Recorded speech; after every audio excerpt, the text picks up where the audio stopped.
Well, welcome. My name is Ronnie Gow. Welcome to this in the series of ambassadorial briefings held here at the Royal Society of Edinburgh. For those of you who haven't been here before, just briefly, the Asia-Scotland Institute was set up at the beginning of 2012 by me and others because we believed that there was a role to play in forming an institution in Scotland that would be a catalyst and a convener to connect Scotland with Asia and to reinstill in particularly tomorrow's leaders in Scotland a knowledge and understanding of Asia that would enable people to go out and do business there. And this was not a new idea. If you look around some of the portraits in this room, the forebears of Scotsmen and women, many of them, got up and got out. The Carnegies went to America, others went to Africa, and very, very many Scotsmen and women went to Asia where they made quite remarkable mark. So if you like, we hope that what we will be is something of a wake-up call for a generation to equip through our programs in the arts, culture and education, in policy and politics and business and economics, people with the knowledge and the understanding to want to engage with Asia where our future lies. And this ambassador briefing is very much in that vein, and I'm absolutely delighted that my good friend, Dr. Chris Nonis, who's been Sri Lankan High Commissioner in the UK since September of 2011, is with us tonight. He's come up from London yesterday, and he's been with us all day, starting at 8:15 on the BBC radio, and he hasn't been allowed to draw breath since. So he's doing a good job. He's waiting, I think it's probably for gin and tonic after this, but he's got a glass full at the moment. Chris Nonis is not a typical person that you would expect to be the High Commissioner of Sri Lanka. He's not a retired military man. He's not a man of a strong political party, as he himself will explain. He is actually a graduate of Imperial College London, and he also studied at Harvard Medical School. He worked at Edinburgh Hospital in Cambridge, the Royal Brompton Hammersmith, and is a member of the Royal College of Physicians, or as he put it, I was a doctor minding my own business in the National Health Service when I was asked to serve my country.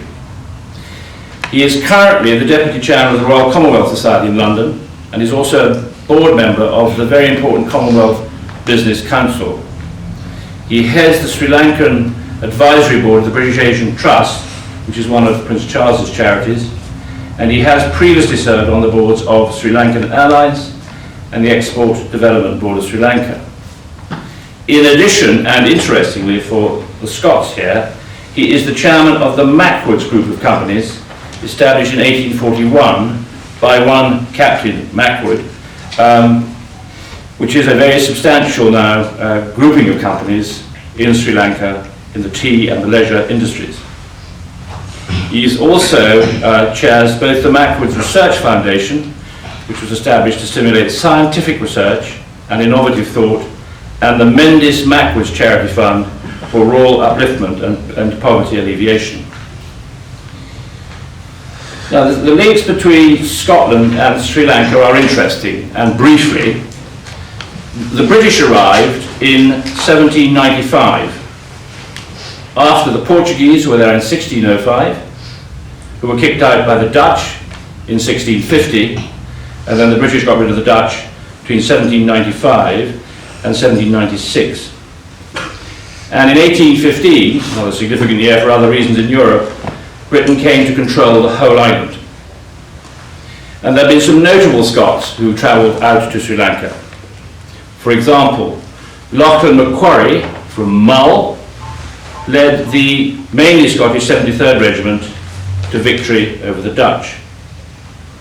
In 1852, James Taylor from Kincardineshire left Scotland to travel to what was then Ceylon and took over a plantation in what is now Sri Lanka. And he was the chap who carried out some initial experiments with Assam tea. In 1872, this very entrepreneurial young Scotsman set up the first tea factory. And in 1893, an incredible 1 million packets of Ceylon tea were sold at the Chicago World Fair. And Taylor became known as the father of Ceylon tea. Better known even than him was someone called Tommy Lipton. Tommy Lipton was born in the Gorbals in Glasgow in 1850. And in 1871 he opened his first grocery shop in Glasgow. And by 1890 there were 300 stores, and Lipton's was a household name. But he acquired 4 bankrupt tea estates in Ceylon and pioneered also in Ceylon an area use of the cable transport system. And to carry finally Scotland's connections with Sri Lanka right forward to 10 years ago, when there was a terrible tsunami and many, many people lost their lives, Sir Tom Hunter, amongst others, pledged £1 million to help Sri Lanka recover from that natural tragedy. So these are relationships that go back a very long way. And we're delighted that His Excellency is here not only to share some of these things with us, but also to talk about Sri Lanka's role within the Commonwealth and to give us some pointers following what was an almost 30-year-long war in his country about where the future is. The format tonight is the Ambassador will speak in a second. There will then be a question and answer session moderated by Marco Vicenzino, someone we met before, who's a member of our International Advisory Council and is a well-known geopolitical commentator on Al Jazeera, CNN, etc. After that, during that time, you'll be able to ask questions. Then when you're completely exhausted, or the High Commissioner is, we will go next door for a drink. Any questions? No? Good. Your Excellency, thank you for coming.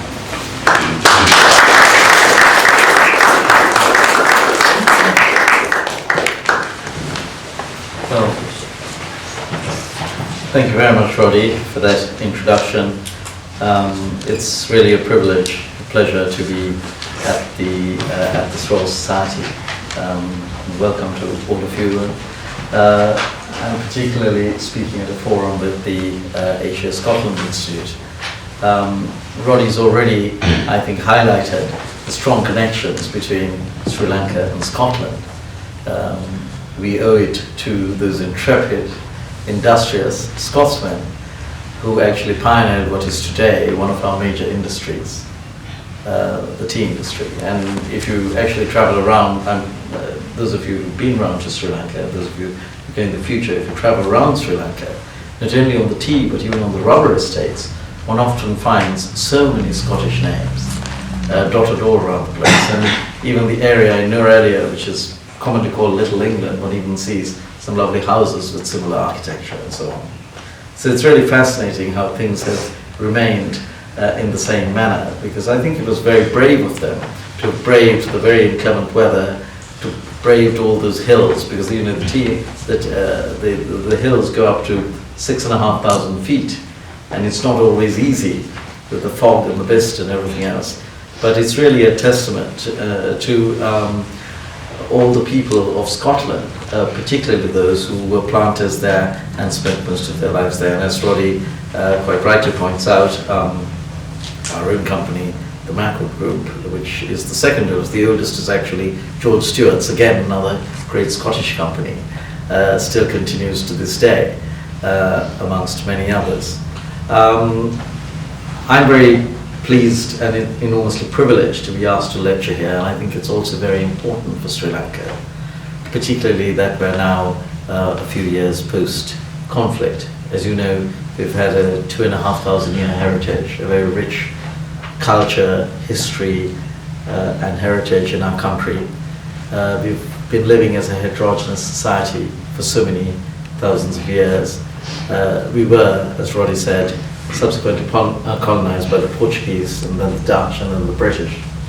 But having achieved independence in 1948, it's interesting to note that we actually achieved universal suffrage actually 17 years prior to independence.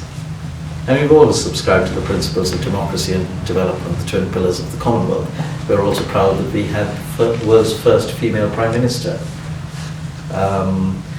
But unfortunately, in the last 30 years, well, 28 years, we actually had to suffer from this terrible menace of terrorism.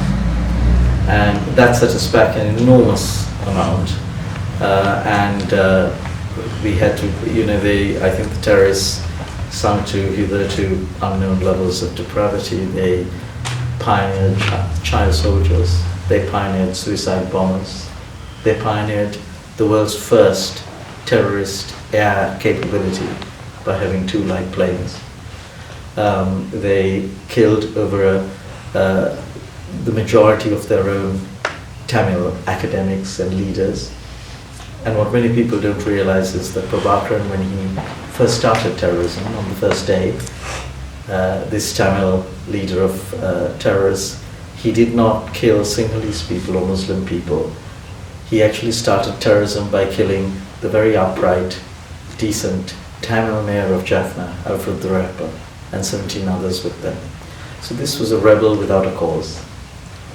I always feel that these were really urban-rural divides which came post-colonization, as countries developed post-colonization and struggled to find their feet.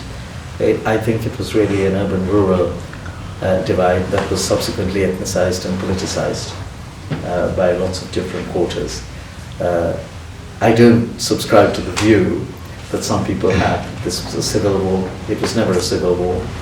It was really, neither do I subscribe to the view that some people have, that in some way this was a bipolar dispute between 2 ethnically, culturally and linguistically polarized communities. It was not.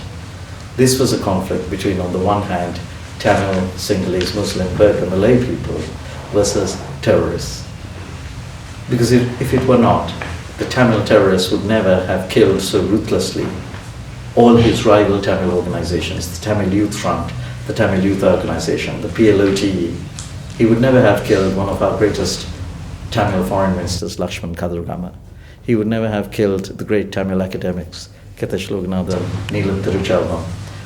He would never have killed Rajiv Gandhi of the Gandhi dynasty, the Prime Minister of India. And he also, of course, killed our President Premadasa. And together with that, over a period of 28 years, he actually was responsible for the killing of over 100,000 Tamil, Muslim and Sinhalese people in Sri Lanka. Another fact that people may be unaware of is that when he started, he was penniless. He came from a very poor family. When he died 28 years later, he was a dollar billionaire. Now that's hard fact. So the question you might ask is, well, yes, he was a terrorist, but how did he get the money? And how did he become, in a developing country, very much a developing country? We were in the class of a highly indebted poor country for many, many years until we went beyond the $1,000 barrier. How, in a highly indebted poor country, can someone who is already poor within a highly indebted poor country become a dollar billionaire in 30 years? I'm not even sure that even Bill Gates could have done that. So that's the first question. It's a long, hard question. When you hear narratives about Sri Lanka, it's the first question we have to address because that's hard fact. Secondly, when people talk about a singular Tamil dispute, how could it have been if the majority of the communities were living heterogeneously in the center and the south? It could never have been a bipolar dispute. And thirdly, if this man cared so much for the Tamil people, why did he kill so many of his own people? That is hard fact. And those are the questions we need to answer. I remember in my capacity in the Commonwealth Society, we hosted Lakshman Kadurgama, this great Tamil foreign minister who certainly would have gone on to be one of our leaders. And I remember I gave the vote of thanks. I was very much interested in international affairs when I was young, even though I was a doctor of medicine. And I remember standing there giving the vote of thanks after his wonderful lecture of this great Tamil academic and this great foreign minister. I think Baroness Flather was chairing it. I think Faiz Mustafa was the High Commissioner at the time, many years ago. And he virtually begged and pleaded, which he always used to do. He said, do not subscribe to these people who keep telling you that this is a Tamil-Sinhalese conflict, because I am Tamil. And I know the number of death threats I have had from Prabhakaran, simply because I preach pluralism and speak the truth.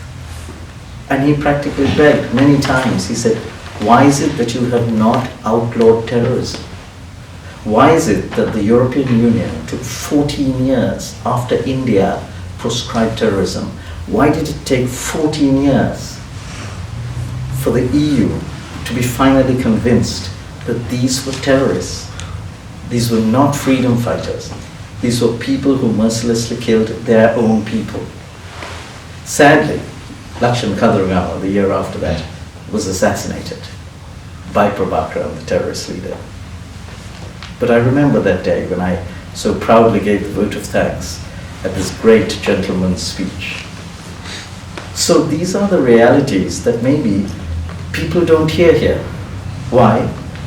Because successive governments of Sri Lanka had never encountered this form of dreadful carnage in the past. Because we were actually a very peaceful group of people, contrary to the image that has been portrayed. And it hurts us tremendously when people have these tremendous slanderous accusations about my country and my people.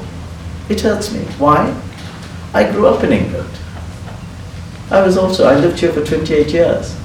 I believe in British principles of justice and fairness and equity. I believe in freedom of the press. I believe in responsible journalism. I was a doctor of medicine. I didn't even go into our family business. I rejected it first because I wanted to help people. I had those altruistic motives one has when one's a kid and wants to do something to help people. And that's why I joined Commonwealth Institutes, purely because, not through my interest in international affairs, through my interest in international development. Because I felt how wonderful that people like us, Asians, Africans, when we get the chance to come to places like England, a developed country, we must not forget our roots and we must try and build bridges between societies, between the West and the East, between the North and the South. So how can we do that? So my dream was actually to go off and work for WHO in sub-Saharan Africa. Unfortunately, I got a bit distracted and didn't quite realize my dream. I did a bit of work with WHO, but then for family reasons had to go back and be with my mother, because my father had died at the time, and to be with her, and I promised to be with her. And that's how I ended up going back to Sri Lanka. And when I went back to Sri Lanka, it was the height of terrorism. And people all thought, why is this chap coming back? He's going in the wrong direction. Because everyone was leaving. It was so terrible in Sri Lanka. The economy was in tatters. The rupee was depreciating. We had a massive fiscal deficit. Inflation was sky high. And terrorism, every day, there were bombs going off. And people said, what is this mad boy doing coming back to Sri Lanka? But I went back for personal reasons. But I'm glad I went back for two reasons. Well, firstly, the most important personal reason was that I could be with my mother, because she was developing the health problems at the time. And I was with her, I had breakfast with her for 2 years before she passed away. But I'm also glad I went back, because I went back at that time and experienced terrorism.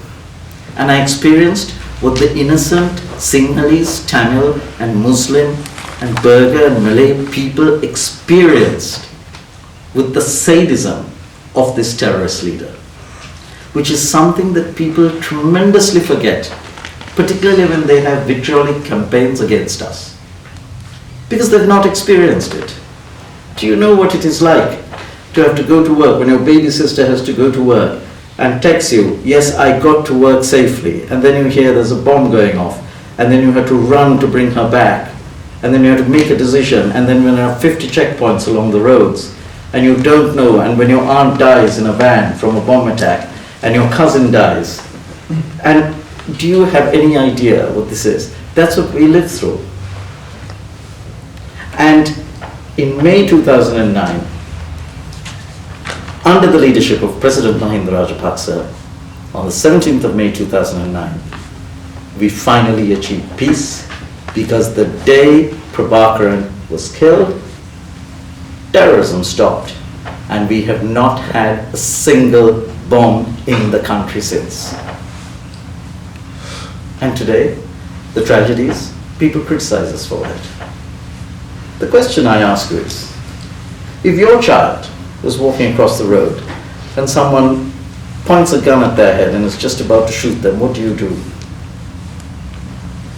Do you simply say, well, I must be politically correct and find out who they are, what they do? Or would you try and protect your child, or your mother, or your father? All we did was do the duty of any country.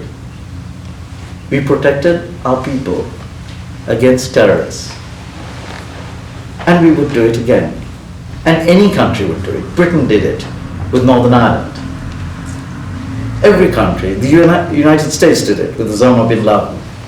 We did it with Prabhakaran. So we're no different in having that supreme duty and exercising our duty of protecting our people. That is all we did. And the hard evidence for that is that after May 2009, the people of the country are beginning to reconcile. We are trying to heal the wounds of conflict. Most importantly, we've not had a single bomb. The people of the North, the Tamil people of the North, are free of the autocracy and hegemony of terrorism. And that's the beauty. And that's so important, but maybe that's only understood by people who go through this. Because it's all too often easy to look in retrospect and say this should have been done and that should have been done.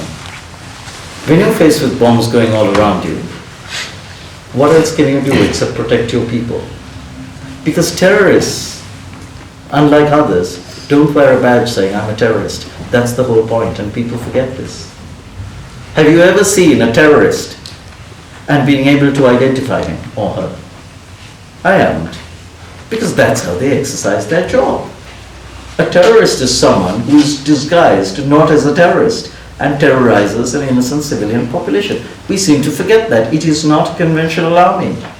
You cannot recognize the terrorist. So how do you know? When people were addressing in audiences like this, people were regularly blown up by terrorists in Sri Lanka. That happened to several parents of friends of mine. I've been in there when bombs have gone off. Because terrorists don't tell you they're terrorists. That's what people seem to forget. And I think that's very important.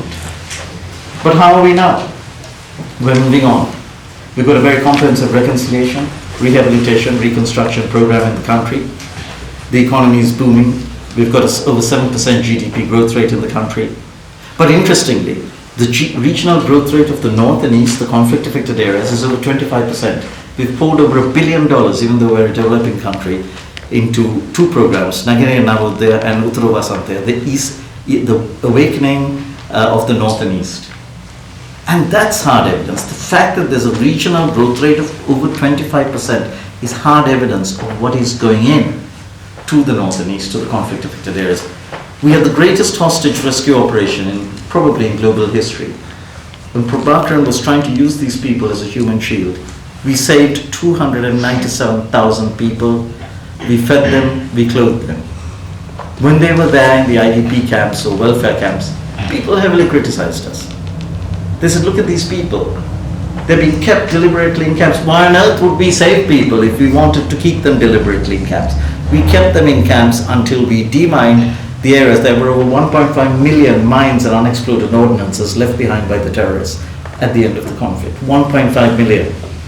And we're enormously grateful to people like DFID and others for funding the demining program. Over 11,800 LTT cadres, people who killed other people with cold blood, have been rehabilitated, they've undergone vocational training. I've met some of them. I've met some of the people who would have killed me in cold blood before. I've been with them undergoing vocational training. I've been to the IDP camps. All the child soldiers have been returned. And the beauty is that the A9 was reopened. There's educational primary, secondary, tertiary education projects in Sri Lanka. The trilingual policy is being implemented. The civil administration is being trained in all 3 languages. So much is happening in the north and east of the country and also in the rest of the country. From an economic perspective, we're narrowing the fiscal deficit. We've got single-digit inflation, single-digit interest rates, and tourism is booming, finally.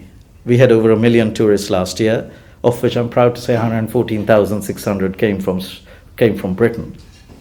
Everyone asked me who was number one, because Britain was number two. I always say it's just a country with a slightly larger population, India. So therefore, I still regard Britain as our number one tourist. And they come in increasing numbers. They go around the country, and we are firmly embarked on this trajectory. We also have a free health system and a free education system, right up to university, because we pride ourselves in that. I remember working in the good old NHS here, overworked, underpaid, it's all true.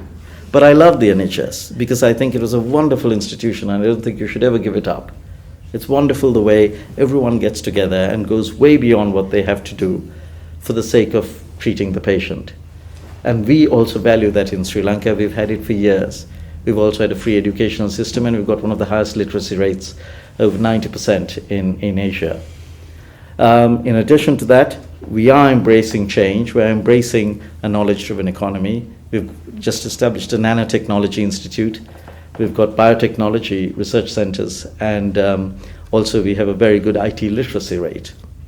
I'm happy to say that the London Stock Exchange recently acquired one of our IT companies. So you may not know this, but every single transaction on the London Stock Exchange today, I'm proud to say, is carried out on Sri Lankan software.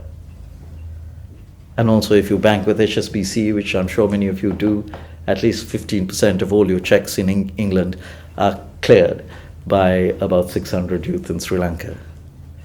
Marks & Spencer's have over 19 supplier factories. Their most advanced LEED certified eco-friendly factory in the whole world is in Sri Lanka.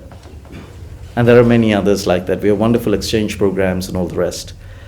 We also hosted the Commonwealth Heads of Government meeting last year. There was a lot of opprobrium, a lot of aggression, a lot of lobbying saying, don't host it.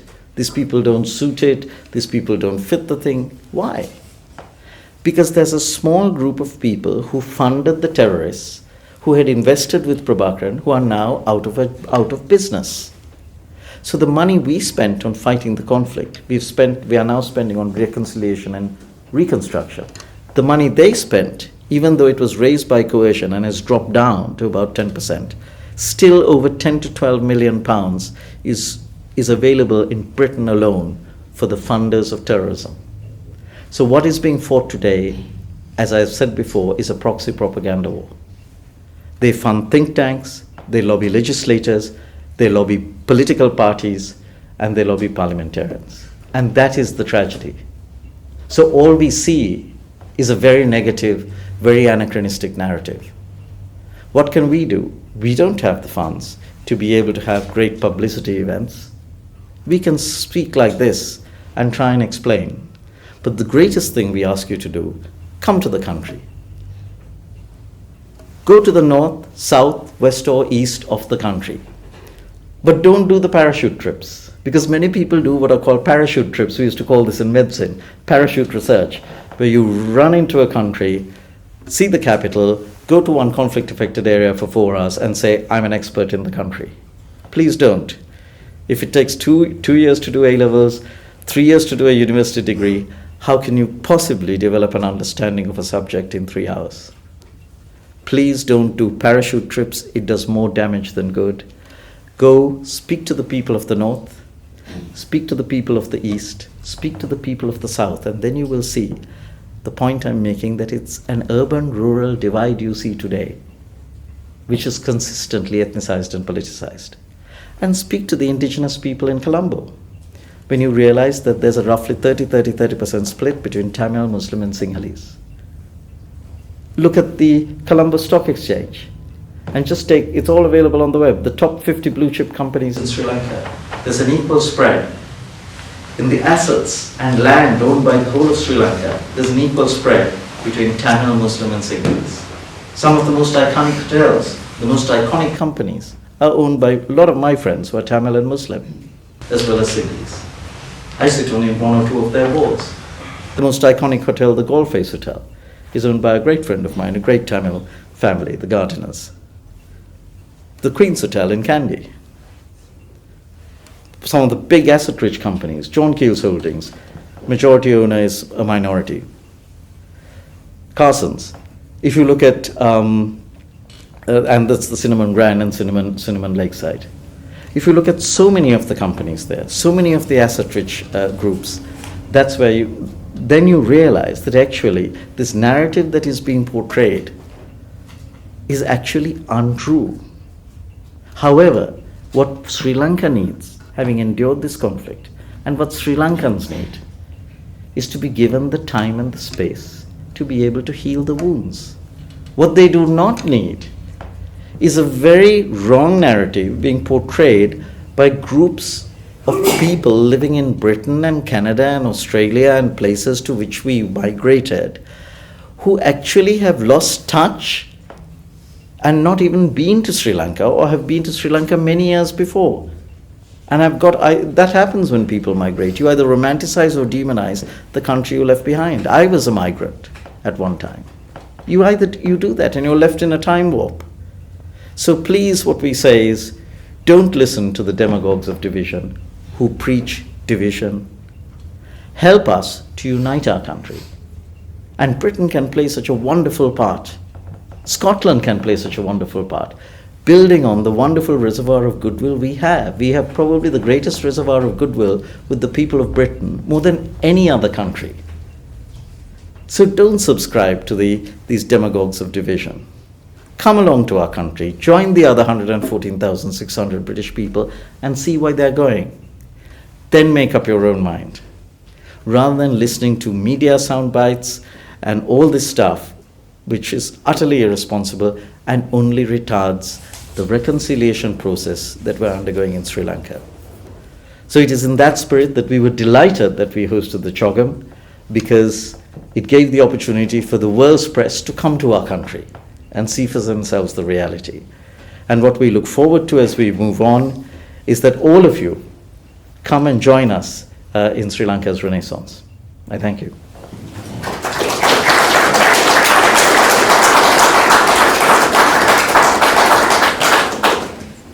Thank you. Before we go to the questions and answer session with the audience, I just want to take the privilege as the moderator, maybe just to begin the conversation with a specific question. I just wanted to pick up on towards your final words. You used the words time and space to heal wounds. And obviously in 2009, as you explained, the war had been won. And obviously winning the peace does take time. Winning the peace takes an extraordinary amount of time. And although there's been development in the north and the east, as you described, it's important and part of that process of reconstruction, but that alone would be considered as buying the peace. And if the grievances aren't addressed, that's where the process of reconciliation comes in, extraordinarily. Now, in Sri Lanka, what was created, and correct me if I'm wrong, the Lessons Learned and Reconciliation Committee. That was something that was internally driven. Now, what you see is Sri Lanka, you talked about an international smear campaign by these outsiders in the diaspora that you referred to during your speech. And it seems that to a large extent, according to that thinking, they have been affected in smearing the government, to the point whereby the UN Human Rights Council next month is going to be in Geneva meeting and deciding whether or not to authorize or to push for an independent inquiry into what happened during the war, particularly during the final stages of the war. Now, my question would be, taking this all within context, would it be, and this is a constructive proposal or question, if you want to call it, in creating, as opposed to that Lessons Learned and Reconciliation Committee, there's not a word that's in there that's key, truth. So, creating some sort of truth and reconciliation committee that's led by Sri Lankans, but obviously with an international dimension and perhaps an advisory capacity, which would greatly assist in healing the wounds. When I say greatly assisting, is the fact that internally it can help accelerate that reconciliation process, which will still take years. Externally, it can diffuse that smear campaign and have a greater element of international legitimacy, reducing the problems and the diplomatic complications that Sri Lanka is confronting and will continue to confront, at least for the foreseeable future, and try to bridge the gap between these international perceptions created by the smear campaign and the reality that you've described here. So basically, if you can give me some feedback or your views on achieving some sort of middle ground, a truth and reconciliation committee, which don't always succeed. Obviously, the examples are the ones in Argentina in 1983, after the military junta. It did help in that process of national reconciliation. And the most recognized one internationally was South Africa, where you had individuals like Desmond Tutu. And these are examples of individuals who can assist as part of that international advisory dimension, but always led by Sri Lankans to make sure that it is a sovereign process and not an externally driven process. So maybe if you could comment on this concept or this idea. Yes. I think what they decided during the reconciliation process was to have the Lessons Learned and Reconciliation Commission. Now that was based on the principle of restorative justice, not punitive justice. So the basic principles actually were modeled on South Africa's Truth and Reconciliation Commission. It's just the terminology that was different. If you look at the LLRC, it's a 388-page tome, and I encourage you to look at, particularly if you don't want to read the whole book, if you find it's good bedtime reading, just look at chapter 9. If you really want to get a nuanced understanding of the history of the Sri Lankan conflict, just read chapter 9, read the preface and read chapter 9. It gives you a very good understanding. Now many people criticize, 3 particular NGOs, criticized heavily and even refused to testify before the LLRC, because their minds were made up even before the LLRC was released. And there were countries also which criticized it. They even criticized the composition of it before it was released. And they said it would never be released, it would not be comprehensive, it would be edited, all sorts of criticism I had to endure because I took up my tenure in September 2011. They kept telling me, oh gosh, there's a waste of time and all the rest of it. And funnily enough, when it was released in December 2011, it was comprehensive, it was impartial, it was holistic, it criticized everyone, including the present government. And it was not only released, but it was released in full, unedited. And if you look at it, they've taken over 5,000 hearings. All of them were made available on the sites, unless people specifically requested privacy, in which case they were held in camera. But the basic principle of it was modeled on South Africa's TRC. So what, where it was different was that in the TRC of South Africa, they actually gave full immunity to anyone who testified. So this concept of truth only emerged after every single person had been given immunity. Not a single perpetrator of a crime of apartheid was criminalized. Not a single perpetrator of that horrible racist regime ever had to face jail. why did your commission not do that? Well, because we felt that it was far more important for people to actually be able to open themselves to each other, because that is, from a medical perspective, and I say this as a doctor, because that is a process that works. You see, punishing people, relieving your hatred with what you've suffered from each other, actually has never brought true reconciliation. The reconciliation that has worked, which is particularly those that have worked in the last 20 years, have been on the principle of restorative justice. And it was felt that restorative justice would suffice. What was the extent, and I think, the dimension of the international participation or advisory within this Lessons Learned and Reconciliation Committee? Well, was there an international element to it at all, or if there was, to what extent? No, well, they would have got, obviously, they've been engaging, in fact, even during the conflict, we were always engaging with lots of people. But on the actual commission itself? Well, the commission itself was a domestic process, and I think that it should remain a domestic process because it lacked any sort of international dimension, whether advisory or supervision is too strong. Advisory I'm sure it would have had throughout the conflict. We have always had international advisory dimensions because we've never faced a conflict like this before. Do you think maybe the fact that there was no international dimension to that commission is the fact that these external smear campaigners have been able to effectively not bring across what you're describing as an effective internal process? Not at all. Not at all. I think the smear campaign, it's not a smear campaign, it's much more than that. It's people who've been funding terrorism as a business. You can't change their minds. But they've been able to get to the point where they can take your government to the UN Human Rights Council to do what they're doing. Sure, but there are other things they have not succeeded in doing. They did not succeed in having the Chogam venue shifted. They did not succeed in many countries starting to invest in the country. They did not succeed in us giving the people of the North, the Tamil people of the North, their right to vote, which we had provincial elections in the North. Just because we do not subscribe to the need for international investigation for the same reasons that neither does the United States and neither does Britain. So just Britain, just out of interest, has gone out of interest since we're talking in Britain, has invaded or got involved in conflict in 7 countries in the same period as we had terrorism for 30 years. 7 countries. May I finish? Not a single of those invasions or not a single of those conflicts has Britain ever invited an international inquiry. In fact, let's take the hard fact. The Chilcot inquiry, Britain invaded Iraq 10 years ago. The domestic inquiry, the Chilcot inquiry, has still not been published. Iraq was invaded 10 years ago.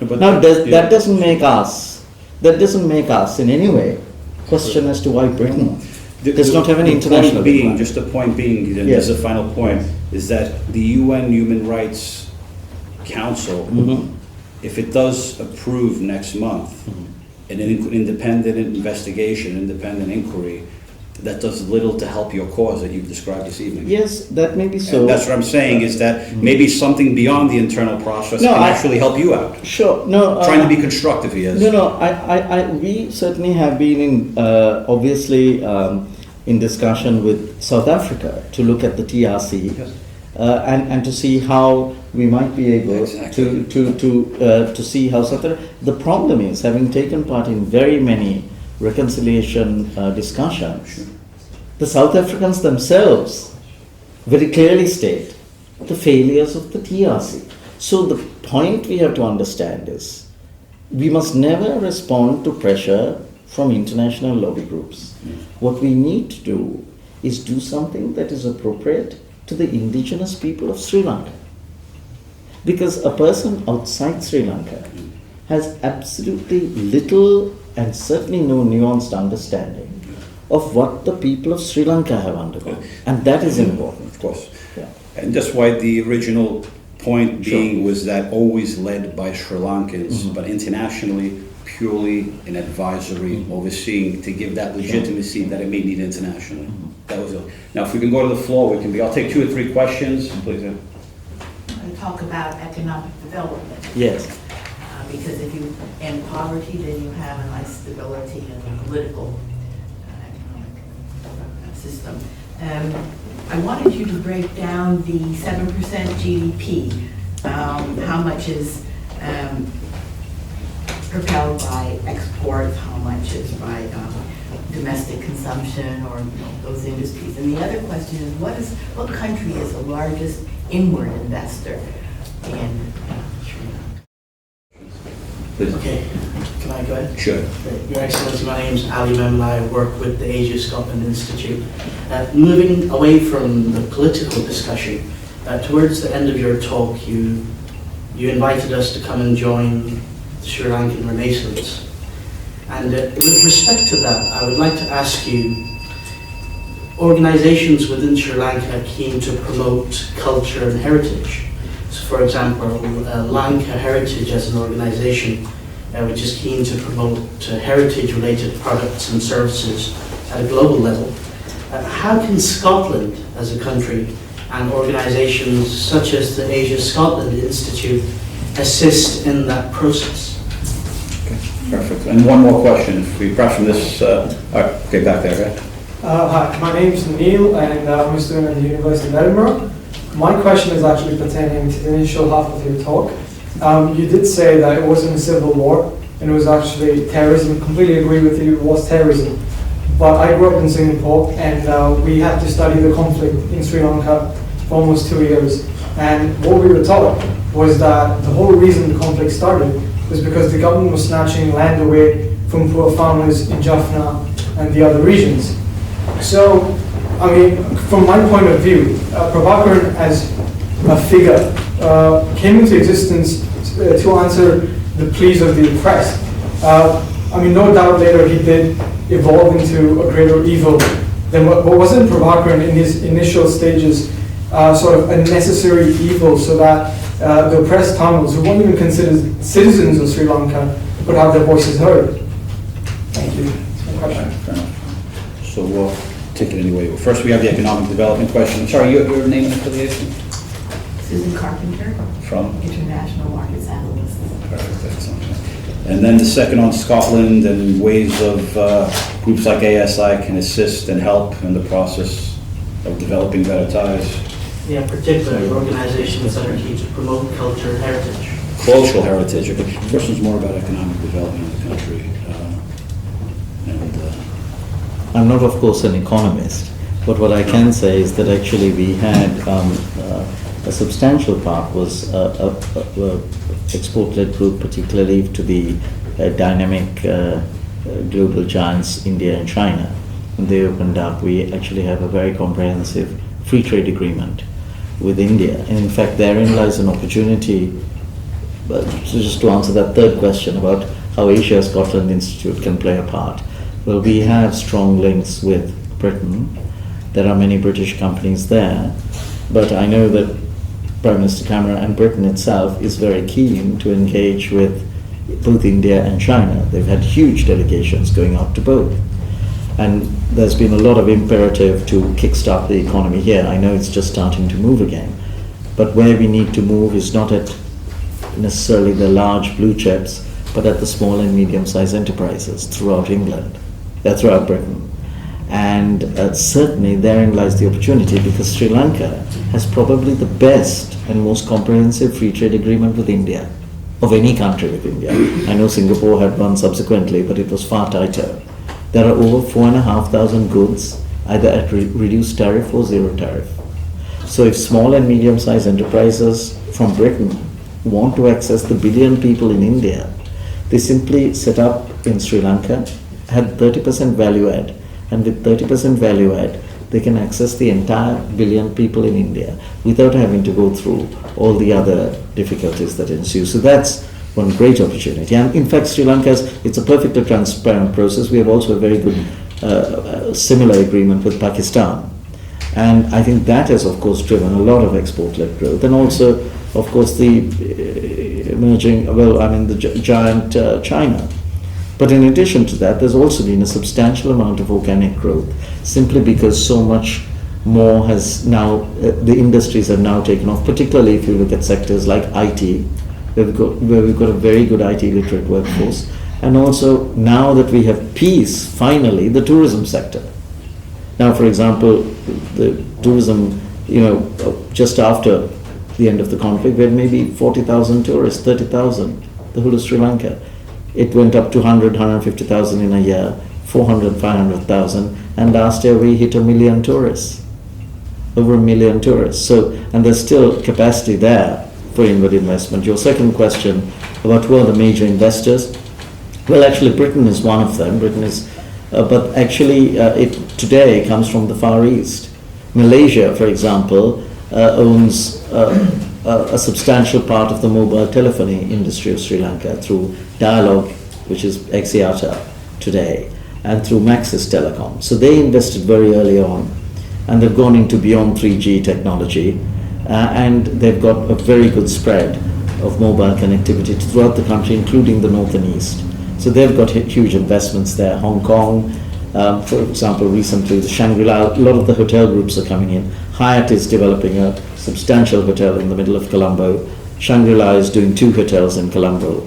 And there's a lot in the construction industry, in the hotels and leisure industry, and also in IT, as I say, the way people are now either setting up joint ventures or acquiring domestic companies which are developing proprietary software. I mean, it's interesting to note before I finish that I was with the chairman of the London Stock Exchange the other day, and I was so proud to see, all this Sri Lankan software. But apparently, in the last year, the Sri Lankan software, because it has now been used by the London Stock Exchange, not only for the LSE, but also for lots of emerging markets to set up their software, apparently it has contributed to over 23% of the London Stock Exchange profits in the last year. So I think these are great opportunities, particularly at the youth level, where we can actually take advantage of this. Sorry, second question. The second question about the cultural ties, ways that groups like ASI can help assist the Well, process. I would say the perfect opportunity is this kind of thing, this kind of dialogue. I mean, I must say, hats off to Roddy for actually doing this, and also he must forgive my. I've been unable to come up here for so many months, but it is entirely a tribute to his persistence that made me come up at this stage. We were very, very tied up with so many issues. But I'm so glad I came, because this sort of thing actually opens up a huge dimension for people like us. And I really, really appreciate, for example, what you've arranged in the last day, and I've been worked so hard, since I was a doctor. But that was excellent, because it is this kind of opportunity. And also we look forward to actually doing things reciprocally. You're all most welcome. We host events at the High Commission. I've started 2 programs. One is called a diaspora dialogue. Because I feel even our diaspora is very compartmentalized. And I also feel that many people demonize the diaspora. I don't think the majority of the diaspora, of which I was one, are perfectly sensible, moderate, educated people. It is only a small percentage within the diaspora, which has very little to do with the rest of us, that has created this problem, and that's very compartmentalized. So what I started doing as High Commissioner, because I'm a minority Christian, I'm probably the first minority Catholic to be appointed probably for 30 years. The president, when he became electorally strong after the end of the conflict, it took a year to have general elections and presidential elections. Many people said, just to say this, why didn't everything change in May 2009? It didn't change because what people don't know is we, like you, have coalition governments. And, we know how difficult the Conservative Lib Dem coalition is. Just imagine our coalition, which was made up of many more members than just Conservative Lib Dem.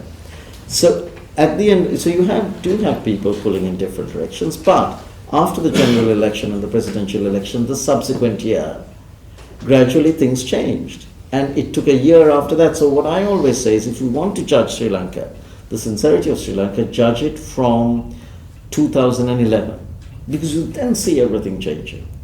Don't judge it from 9 to 11, because it really took 2 years for things to just, in the transition. And for example, the president, when I was asked to be a High Commissioner, I never expected to be a High Commissioner. I knew it would be an enormous challenge, and I must say I was rather reticent about doing it in the first place, because I was actually quite occupied back home.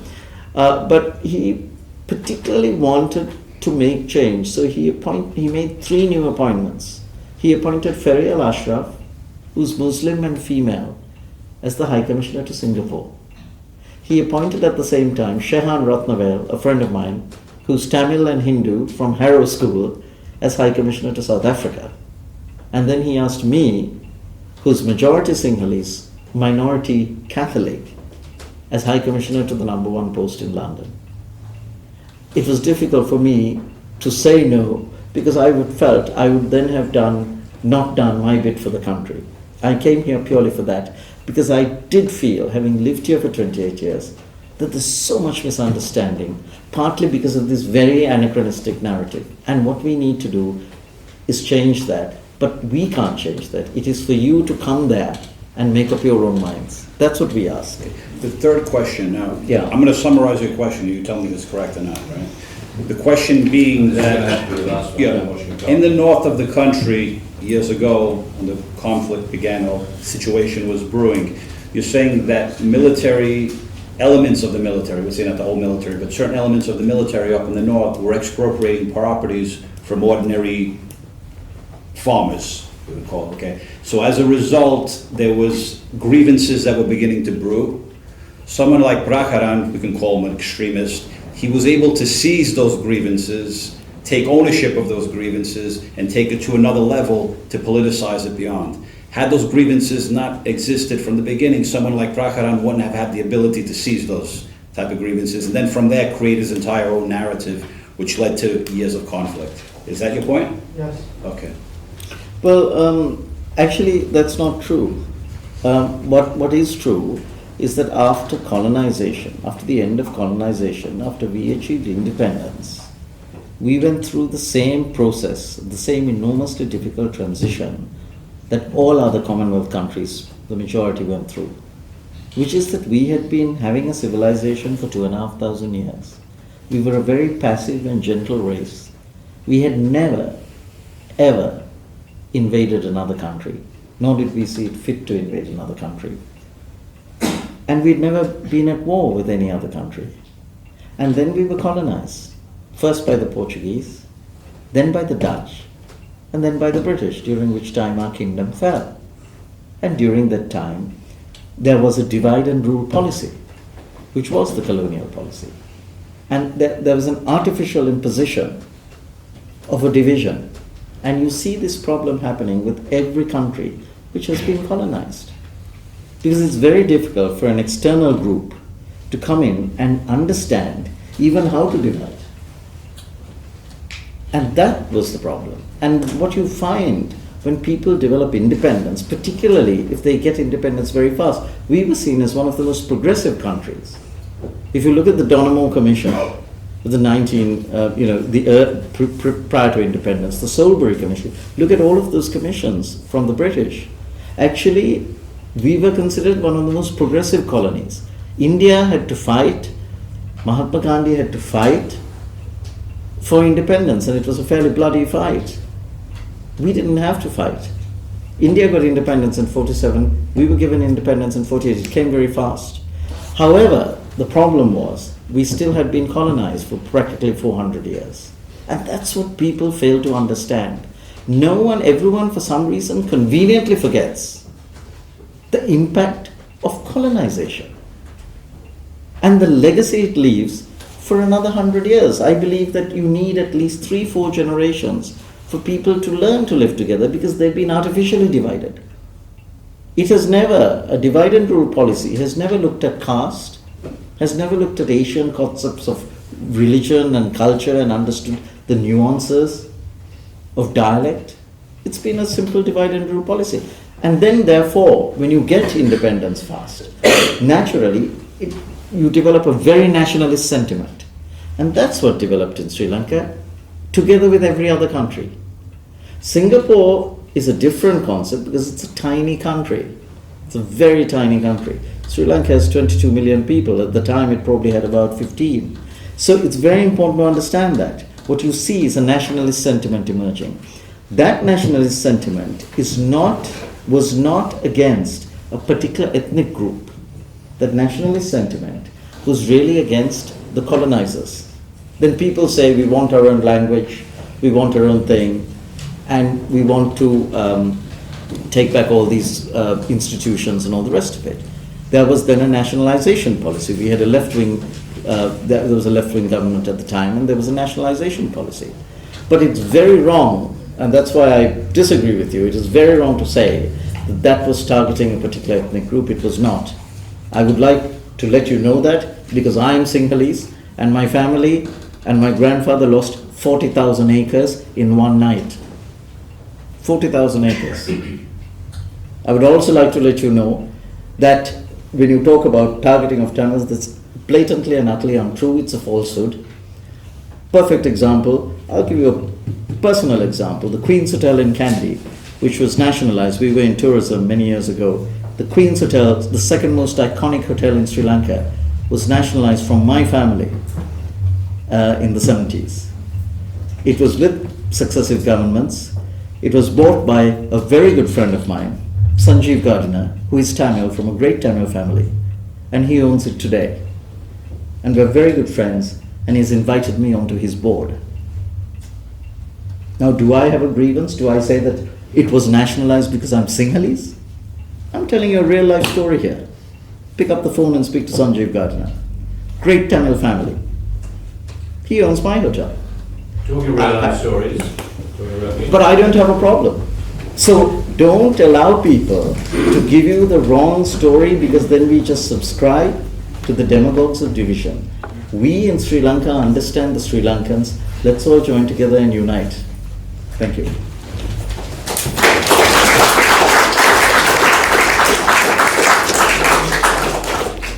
Well, I think, for those of you that know Sri Lanka, that was a quite extraordinary talk on what is called, I think, the Pearl of the Indian Ocean, is that what it is? Yes. Right. And I'm immensely grateful to you, Chris, for talking with us. You will be able to talk to the High Commissioner next door, if we all get to move on and move, which we will do in a second.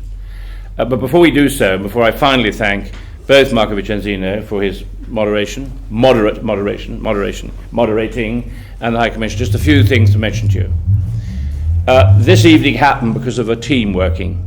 We're obviously very grateful to the Royal Society of Edinburgh. I'm very grateful to Gurjit Singhdani, who is a junior fellow, is that what you're called? You are a fellow of the Royal Society? Yes. Right.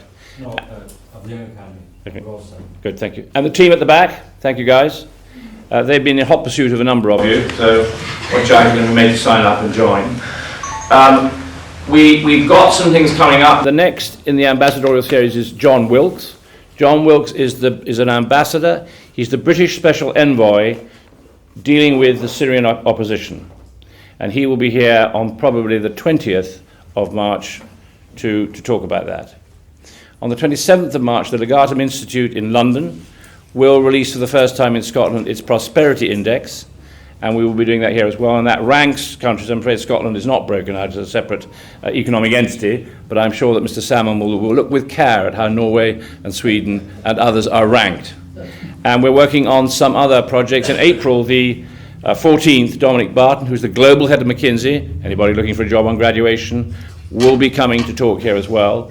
And in July, on the 7th and 8th of July, now with a key sponsor from the Royal Bank of Scotland, as of yesterday, thank heavens, with Scots from America, Africa and Asia, we will be holding the first conference on the diaspora, not the history of the diaspora, but where the diaspora can go going forward, how it can be used for both social networking and commercial purposes. And we will deliver a database like no database you've seen before on Scots around the world.